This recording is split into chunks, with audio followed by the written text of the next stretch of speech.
Bueno, pues así concluye esta conferencia de prensa mañanera del presidente Andrés Manuel López Obrador.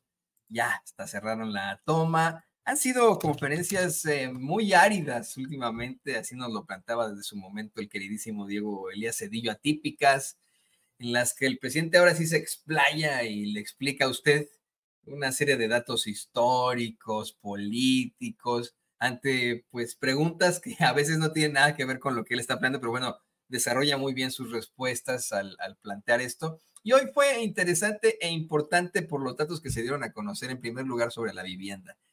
Específicamente, no tanto por los avances que ya son conocidos en cuanto a Infonavit y Fobiste, sino a lo que se viene. Vi una propuesta de la doctora Claudia Sheinbaum, que hoy en la mañanera explicaron a profundidad y que el presidente López Obrador respalda y de hecho le pide a quien es el director general de Infonavit que explique, puesto que la doctora Claudia Sheinbaum va a buscar en su sexenio que con dinero de Infonavit se pueda construir viviendas, que esas viviendas se pongan a disposición de la gente para rentar y que después de 10 años la gente que haya rentado esa vivienda la pueda adquirir, pero escuche esto, es muy importante, al precio de lo que se estableció costaba la vivienda al principio de esos 10 años, es decir, sin que aumente por inflación, por plusvalía, por lo que usted quiera, sin que aumente ni disminuya, por decirlo así, el costo de esa propiedad, ¿no? Entonces, esto es una verdadera revolución al hablar de la vivienda de las personas en México, algo que, pues por lo que se ha luchado en muchos países del mundo para garantizar eso, garantizar hogares para todos, para todas. Yo le digo a usted, esto es muy, muy, muy propositivo, pero no solamente de eso se habló hoy en la mañanera, también el presidente le dio su buen llegue al Tribunal Electoral del Poder Judicial de la Federación por pues esta presunta violencia política en razón de género hacia Xóchitl Gálvez y quién no, ¿no? Determinó ese tribunal electoral que el presidente habría ejercido violencia política de género, ya sabe, ¿no? Sacándose todo de la manga. Xóchitl Gálvez salió a decir que efectivamente fue una elección de Estado y que todo se va a quedar en la impunidad. Son muy malos perdedores porque verdaderamente, miren, Xóchitl Gálvez no pierde por 3 votos, o por el punto 57 de los votos, como ocurre en 2006, en medio de este fraude ya más que documentado. No pierde por 1 millón de votos, no, pierde como por pues 30 puntos, ¿no? Millones y millones y millones y millones y millones y millones de votos, algo que, bueno, pues se buscó con la finalidad de que no pudieran salir con este tipo de babosadas, ¿no? Decir, ay, es que nos hicieron fraude porque fue una elección de Estado, así como no. Porque yo fui víctima de la violencia política en razón de género. Está hablando la señora que ofendió a todos los mexicanos, que ofendió a los mexicanos del sureste, asegurando que no les gusta trabajar 8 horas, que ofendió a los tijuanenses al decir que su ciudad es muy fea, que ofendió a los adultos mayores al decir que si uno tiene 60 años y no se ha comprado una propiedad, precisamente en una vivienda, pues está muy güey, que se le ha pasado ofendiendo mujeres, que fue extremadamente misógina con la doctora Claudia Sheinbaum en los debates. Doctora Claudia Sheinbaum que no la peló, por cierto, ¿no? O sea, no, ni siquiera la volteaba a ver, porque eso es lo que significa un personaje tan mínimo como lo es Xóchitl Gálvez. Y pues ya, adiós Superman, bye, bye, bye, bye. El presidente se explaya un poco más al respecto de las campañas que originó la campaña, pues sí, de este esfuerzo, por decirlo así, que habría generado la campaña de Xóchitl Gálvez, ¿no? Y habla, por ejemplo, pues de esta invención con la que intentaron relacionarlo al crimen mediante una bola de reportajes que no se pudieron comprobar nunca con el rigor periodístico, para una vez más quemar a Tim Golden y quemar a Anabel Hernández, a quien volvió a llamarse un pseudo periodista en la mañanera. El presidente pues habla de cómo es que todo esto también tendría que ver mucho con el Poder Judicial debido a cómo están las cosas, al hablar de la influencia que tuvo o todavía tiene Diego Fernández de Ceballos en el Poder Judicial, el presidente da a conocer que no solo le decían el jefe Diego, sino otras cosas que no puede decir, pues se enoja. Ya me gustaría muchísimo conocer el pues apodo que le dedicaban a Diego Fernández de Ceballos o le dedican, porque aquí en Sin Censura, pues seguro se lo planteamos, con gusto. Aquí le hemos puesto el cachetón del puro, ya que le gusta ahí fumar puro. Y bueno, pues esto se remonta a un chiste muy antiguo que de hecho me contaba mi abuelita, Lucita, la mamá de mi papá, cada vez que viajábamos, a veces en tren, ¿no? Imaginaba que están muy de moda el tema de los trenes, porque van a regresar estas tres rutas y etcétera. Recuerdo mucho que me contaba mi abuelita que antes en los trenes no había baño, ¿no?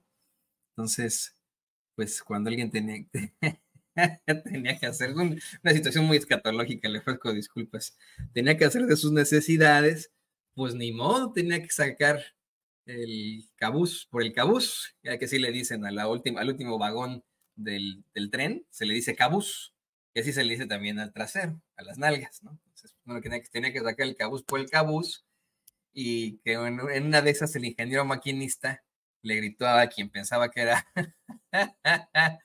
un cachetón, le gritó, ese cachetón del puro, meta la cabeza que vamos a pasar por un túnel. Yo de niño me reía mucho de ese chiste, ¿no? Y como Diego Fernández del Ceballos le gustan los puros, pues bueno, de ahí que le pusimos el cachetón del puro a Diego Fernández de Ceballos. Soy muy malo para contar los chistes. ¿Sé quién es muy buena para esto? Candelaria y Don David. Se avientan unos chistes, pero buenísimos detrás de cámaras, no sabe usted qué chistosos son, vale la redundancia. Pero bueno, también el presidente pues le dio su buen llegue ahí a Lorenzo Córdoba, al destacar que fue 3 veces candidato a la presidencia de la República. El mandatario plantea que en una de esas, mientras estaba en Tantoyuca, Veracruz, fue que eligieron al racista y clasista de Lorenzo Córdoba como consejero presidente del INE y que así, pues fue al resto de los consejeros, que entonces eran 7. Comentó que hasta se grabó asegurando que iban a ser 3 para cada partido y 3 para otro, uno para uno menor, un partido menor, pues es el PRI, PAN, PRD, y que él fue quien destapó todo esto porque era muy predecible, muy, muy predecible. Y bueno, pues ahí está, ¿no?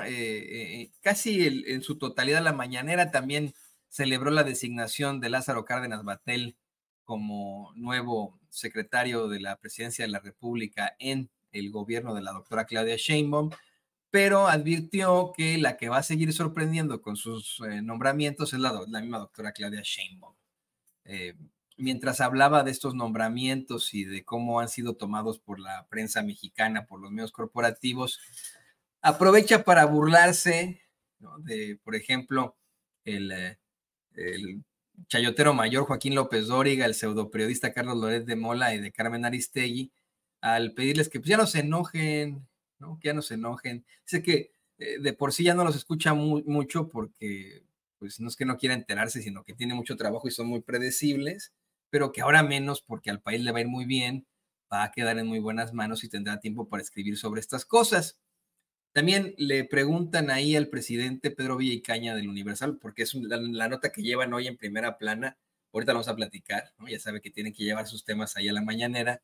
Le pregunta sobre este incidente en el que el Partido Acción Nacional asegura que borrón y cuenta nueva, que fue un error histórico, ahorita vamos a platicar, eso está muy interesante, que fue un error histórico el haberse unido con el PRI. Pues claro que sí, ¿no? O sea, ¿de qué estamos hablando? Pero bueno, van a buscar una nueva dirigencia. Escuche los nombres que están postulándose para ser los nuevos dirigentes del PAN. Kenia López Rabadán, el senador longaniza Julen Rementería, esta otra panista que se me fue su nombre, ahorita me lo va a pasar esta Candelaria Don David, lo hemos platicado aquí, de hecho pasamos un sonido de ella hace un par de días, a ver si lo puede tener por ahí Don David, y Damián Cepeda. Si me lo pregunta a mí, eh, y no es que yo quiera darle una asesoría ni una consultoría al Partido de Acción Nacional, por mí que terminen en la calle de la amargura, pero quien más les convendría sería Damián Cepeda, ¿eh? Ahora, a mí como mexicano preocupado por lo que está ocurriendo ahí, por lo que está ocurriendo en nuestro país, preocupado por este esta intentona de avance de la ultraderecha a nivel mundial, bueno, pues por mí que seleccionen a Kenia López Rabadán. Si seleccionan a Kenia López Rabadán, mire, nos la vamos a pasar muy mal por sus gritos y, o sea, nos va a hacer enojar mucho, ¿no? Porque es por su comportamiento indignante y circense. Pero lo propositivo de eso es que ahí sí, le ponen los clavos al ataúd del Partido Acción Nacional. La otra es Adriana Ávila, bien, don David, bien. Adriana Ávila, efectivamente. Pero le digo yo a usted, si ellos quieren salvar al país, bueno, pues puede ser o Adriana Ávila, salvar al país, no, a su partido, o Damián Cepeda. No les quiero dar, ideas, ¿no? Pero por mí, mire, de verdad, que pongan ahí a Longaniza, que, híjole, tiene sus cosas muy cuestionables ahí en Veracruz, o que pongan a Kenia. Sí, el presidente dice que, bueno, lo que él opina sobre esto es que efectivamente, bueno, pues tienen que revisar sus orígenes y definir su perfil. No solamente el PAN, sino el Partido Revolucionario Institucional, el PRI, ¿no? Habló de, pues, las cosas buenas que en su momento habrá hecho el PRI, que si lo pone usted en la balanza, pues las malas se las lleva Peña Nieto, por ejemplo, se las lleva Carlos Salinas de Gortari, el padrino de Peña Nieto. También el presidente se enteró de este informe del gobierno de los Estados Unidos sobre el financiamiento millonario a esta organización de choque fundada por Claudio X González, Mexicanos contra la Corrupción y la Impunidad, por una pregunta, un planteamiento que le hace nuestro compañero, el periodista libre, Luis Guillermo Hernández, quien le dice que, pues ya en un informe de transparencia, el gobierno de Estados Unidos reconoce que vía USAID le enviaron a Claudio X González, bueno, a su organismo Mexicanos contra la Corrupción y la Impunidad, aproximadamente $5 millones, y los años en los que más recibieron lana coinciden con los años electorales. Precisamente, esto no sorprende, pero pues sí, Estados Unidos tendría que hablar sobre esto, tendría que dar a conocer qué rayecillos pasó por ahí. Finalmente, el presidente se burla a carcajadas de que sus adversarios dijeran que el huracán Beryl iba a acabar con el Tren Maya, con el Aeropuerto Internacional de Tulum y la refinería de Dos Bocas. Pues no pasó nada de eso. Dijo que para ser crítico hay que ser objetivo y honesto, hacer una crítica serena, sin odio, sin decirle mal a nadie, pero bueno, pues ahí tienen al frente de estas críticas muy feas y cayendo pues siempre en lugares comunes y en el fracaso absoluto, al pseudointelectual de Héctor Aguilar, al pseudointelectual de Héctor Aguilar Camín, es que dije Héctor, ¿verdad? No, Héctor Aguilar Camín, quien se fue de vacaciones y que cuando regresó vino con la muy fresca idea de que todo el problema está en la sobrerepresentación y que si ellos logran que no haya sobrerepresentación van a amarrarle las manos a la presidenta electa Claudia Sheinbaum, algo que pues desde Morena, desde la Cuarta Transformación, el presidente plantea, pues seguramente dice, no me digas, ¿no? Dime algo que no sepa. Pero bueno, muchas gracias, de verdad, por continuar con nosotros. Vamos a más información, si le parece.